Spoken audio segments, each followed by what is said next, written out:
It is fascinating how the two Southern Africa icons who captivated Ugandans post-1986 both died violently almost on the same calendar date. Reggae artist Lucky Dube on October 18th and Mozambican President Samora Machel on October 19th. New Vision TV this time looks at Samora Machel and how Uganda has special ties with Mozambique. In December 1968, a group of 7 undergraduates from the University of Dar es Salaam, Tanzania, went to northern Mozambique in a special study tour of the areas liberated by Frelimo, the revolutionary army that was battling Portuguese colonialists for independence.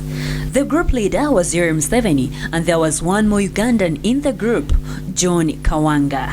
While touring Mozambique, the students were also introduced to military studies and had the opportunity to learn using different weapons. That was Museveni's first chance to handle a gun. Interestingly, Museveni's first instructor, Julio Mateos, had been a shamba boy in Dar es Salaam before joining the Frelimo struggle. Barely a month after Museveni and Kawanga were taught how to shoot by Mozambicans, Eduardo Mondlane, the founder leader of Frelimo, was assassinated. Samora Machel, who was barely 36 years old, was elected to take over as Supreme Commander of Frelimo. After graduation, Museveni had returned to Uganda and was using the weaponry skills he learned from the Mozambicans to train urban guerrillas in the slums of Katwe in the use of pistols. But his stay in Uganda was short-lived and he returned to Tanzania immediately after Amin took power in January 1971. Back in Tanzania, Museveni intensified his recruitment of young Ugandans into revolutionary ranks, taking them to Mozambique for rigorous practical training. These included Salim Saleh and Fred Rwigema. Mozambique finally won its independence in June 1975 with Samora Machel in control and Joaquim Chissano as a close number 2. With his old Frelimo comrades in power, Museveni, who had founded FRONASA, had more leeway to have his fighters trained in Mozambique. Eventually, Yoweri Museveni took power in Uganda in January 1986, finding good friends already as presidents. These included Muammar Gaddafi, Thomas Sankara, and of course, Samora Machel. But tragedy was to strike 9 months later when Samora Machel was killed in a plane crash when his Russian-made aircraft, flown by Russian pilots, crashed into mountains of the Mozambique-South African border on October 19, 1986. The president was returning from a meeting in Zambia.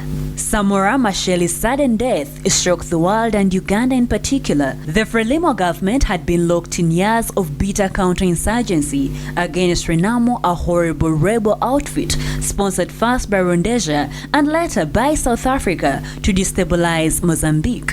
It was strongly suggested that South Africa had manipulated radio signals and misdirected the plane into the mountain, while the pilot believed they were descending into Maputo.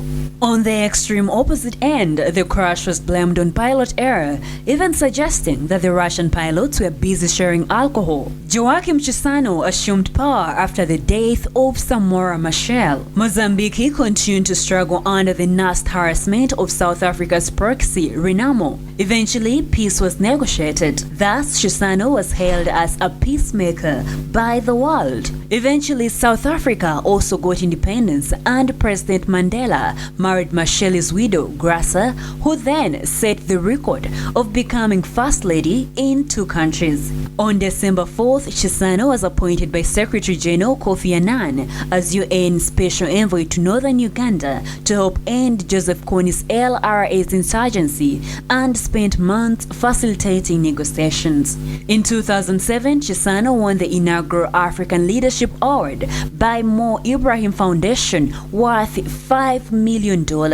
It was in recognition of his not seeking a third term in 2004, thereby giving democratic change a chance to grow in Mozambique. Mozambique has thus come a long way since Samora Machel, and that journey has been shared with Uganda.